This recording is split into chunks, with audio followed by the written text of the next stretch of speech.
ওম হ্রিম শ্রীম চামুণ্ডাयै হুং ফট স্বা। জয় মা, জয় মা মৃত্যু সঞ্জীবনী। আমি শ্রী গুরু প্রদীপ গাঙ্গুলি। আশা করি সকলে ভালো আছেন। আমি আপনাদের সান্নিধ্যে একটি অতি চমৎকারী বিদ্যে পেশ করব।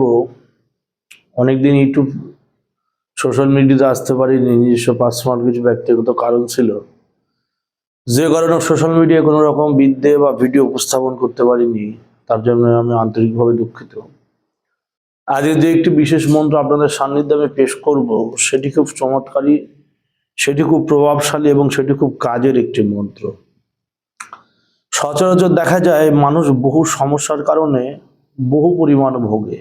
সচরাচর দেখা যায় যে মানুষ বহু সমস্যার কারণে প্রচন্ড পরিমাণে ভোগে। তো তাদের সেই ভোগান্তি কি করে দূরীভূত করা যায়, অর্থাৎ তাদের সেই পরিশানি কি করে দূর করা যায়, তাই নিয়ে আমার এই বিশেষ উপস্থাপন। আশা করি সকলে ভালো আছেন। যে মন্ত্র বিষয়ে আমি আপনাদের সান্নিধ্যে যে আলোচনা করতে চলেছি, এটি হচ্ছে গিয়ে দোকানে বা ব্যবসায় বাণিজ্যই উন্নতি লাভের একটি তদবির এবং উন্নতি লাভের একটি প্রয়োগ। তো সচরাচর দেখা যায় যে বহু প্রকার ব্যবসা বাণিজ্য, বহু রকম দোকান, বহু রকম ব্যবসা প্রতিষ্ঠান একসময় সচরাচর রমরমা চলতো, কিন্তু এখন কোনো কারণবশত সেই দোকান বা পাট সেমন একটা চলে না। অর্থাৎ সেই দোকানকে সেমন একটা চলে না। সে কাকতালীয় ব্যাপারেই হোক, বা সে মানুষের কোনো ক্ষতি করার কারণে হোক, বা যে কোনো ব্যাপারে হোক, সেই দোকানটা একসময় চলতো প্রভূত পরিমাণ, কিন্তু এখন সেই দোকানটা চলছে না। এই কথা প্রসঙ্গে, অর্থাৎ এই সমস্যা প্রসঙ্গে আমি একটি বিশেষ প্রয়োগ নিয়ে এসেছি, যেটি করতে পারলে আপনার বসে দেওয়ার দোকান, আপনার দুমিয়ে যাওয়া দোকান, যে দোকানের ব্যবসা প্রতিষ্ঠান আপনার চলছে না, সেটি পুনরায় চলতে লাগবে। মানে সেই ব্যবসা পুনরায় রমরমা চলবে, আপনার আর অর্থ কষ্ট থাকবে না, দুঃখ কষ্ট থাকবে না, এবং দোকান নিয়ে কোনো মুসিবতের সমস্যায় পরিশানিতে পড়তে হবে না।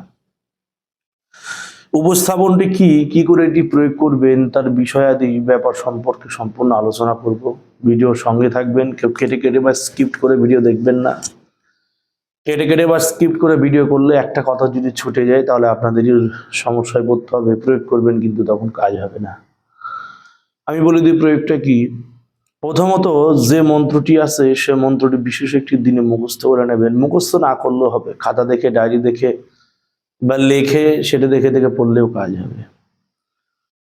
প্রথমে যেদিন কাজ করবেন সেদিন হতে হবে পূর্ণিমার দিন। প্রথমে কি করবেন, পূর্ণিমার দিন দোকানে যদি রাখা থাকে খুবই ভালো, নচেত মার্কেট থেকে 5খানা তেজপাতা এবং 5খানা লবঙ্গ কিনে নিয়ে আসবেন, এবং সামান্য পরিমাণ কর্পূর নিয়ে আসবেন, এবং সামান্য পরিমাণ সাদা এবং কালো সর্ষে নিয়ে আসবেন। দোকানের মধ্যখানে বসে সেই তেজপাতা, লবঙ্গ এবং কর্পূর সহযোগে একটি মাটির সরার মধ্যে সেগুলো কর্পূরের সহযোগে আগুন জ্বালাবেন। জ্বালিয়ে নিয়ে এই যে মন্ত্রটি আছে, এই মন্ত্র 21 বার পরে 21টি ফু দেবেন।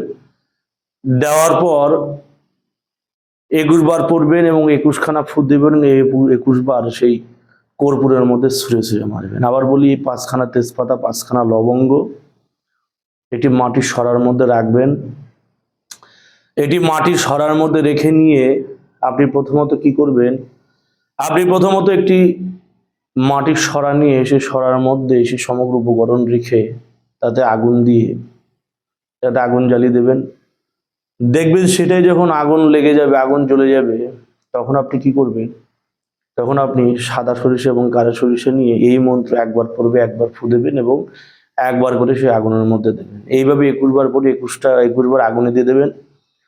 দেওয়ার পর আপনার কাজ সম্পূর্ণ। পূর্ণিমার দিন সন্ধ্যের বেলার পরে কাজ করবেন, অর্থাৎ যখন দোকান বন্ধ করবেন তখন কাজটি করবেন। করার পর কোনো তেপথে বা চৌপথে গিয়ে সেই অবশিষ্টাংশ দ্রব্যাদি সেটি ফেলে দিয়ে চলে আসবেন। পরের দিন সকালে, অর্থাৎ কৃষ্ণপক্ষের প্রতিপদে, সে দিয়ে তিথি হোক, সেই দিন একটা কাঁচের গ্লাসের মধ্যে 1 গ্লাস শুদ্ধ পরিষ্কার জল নেবেন। নিয়ে এসে জলের মধ্যে এই যে মন্ত্রটি আছে, এই মন্ত্র 101 বার পাঠ করে 101টি ফু দেবেন। দেওয়ার পর অর্ধেকটা জল কি করবেন, গোটা দোকানের মধ্যে ছিটিয়ে দেবেন। গোটা দোকান, ঘর, ব্যবসা স্থানে সব জায়গায় ছিটিয়ে দেবেন। দেওয়ার পর যে অবশিষ্ট জল বাঁচবে সেই জল আপনি নিজে খাবেন এবং কিছুটা জল দিয়ে নিজে স্নান করে ফেল দেবেন। পরের দিন আবার পরের দিন অর্থাৎ কৃষ্ণ দ্বিতীয়ার দিন আপনি পুনরায় 1 গ্লাস জলের মধ্যে এই মন্ত্র 21 বার পাঠ করে 21টি ফু দেবেন। দেওয়ার পর গোটা দোকান ঘরে জলটি ছিটিয়ে দেবেন এবং অর্ধেকটা জল নিজে খাবেন। এইভাবে পরপর 21 দিন আপনার এই ক্রিয়া করতে হবে। 1 গ্লাস পানির মধ্যে 21 বার করে 21টি ফু দেবেন, অর্ধেকটা জল দোকানে ছিটাবেন এবং অর্ধেকটা জল খেয়ে নেবেন। এইভাবে 21 দিন করবেন, দেখবেন 21 দিনের মধ্যে আপনার ডুবে দেওয়া ব্যবসা, আপনার পড়ে যাওয়া ব্যবসা, আপনার যে ব্যবসা প্রতিষ্ঠান না একদমই চলছে না, হাতে বাটি ধরার মতো পরিস্থিতি, সেইখান থেকে আপনি খুব তাড়াতাড়ি উঠে যাবেন। এটি বহু প্রাচীন একটি পদ্ধতি, বহু প্রাচীন একটি ক্রিয়া, যেটি বাপ ঠাকুরদার আমল থেকে চলে আসছে। এবং এই যে মন্ত্র, এই মন্ত্র তো আজকের না, এই মন্ত্রর বয়স হচ্ছে হাজার হাজার বছর বয়স এই মন্ত্রের। অর্থাৎ এই মন্ত্র যদি সঠিকভাবে প্রয়োগ করতে পারেন, তাহলে এই মন্ত্রের প্রভাবে, এই ক্রিয়ার প্রভাবে আপনার যে দৈন্যতা অবস্থা, হত দারিদ্রতা অবস্থা, সেটা থেকে আপনি অনেকে মুক্তি পাবেন।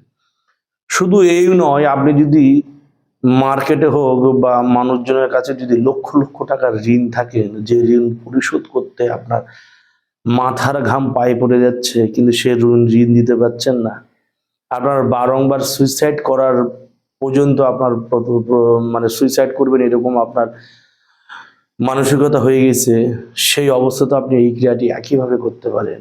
নিজের ব্যবসা প্রতিষ্ঠান থাকলে সেখানে জলটি ছিটাবেন, এবং নিজের যদি ব্যবসা প্রতিষ্ঠান না থাকে নিজের বাড়িতে জলটা ছিটালেও কাজ হবে। সেই জল আপনাকে কিন্তু 21 দিন গ্রহণ করতে হবে, খেতে হবে। আপনার যত বন্ধনকৃত আমল, বন্ধনকৃত যত মন্ত্র, যত তন্ত্র, যাবতীয় বন্ধন করা আছে, সম্পূর্ণ কিছু কিন্তু খুলে যেতে পারে। কোনো মায়ের যদি গর্ভবন্ধন করা থাকে, কোনো ভাইয়ের যদি কর্মবন্ধন করা থাকে, সেটি খুলে যাবে। খালি কথার মধ্যে কিছু ঠিক পরিবর্তন করতে হবে। যেমন মন্ত্র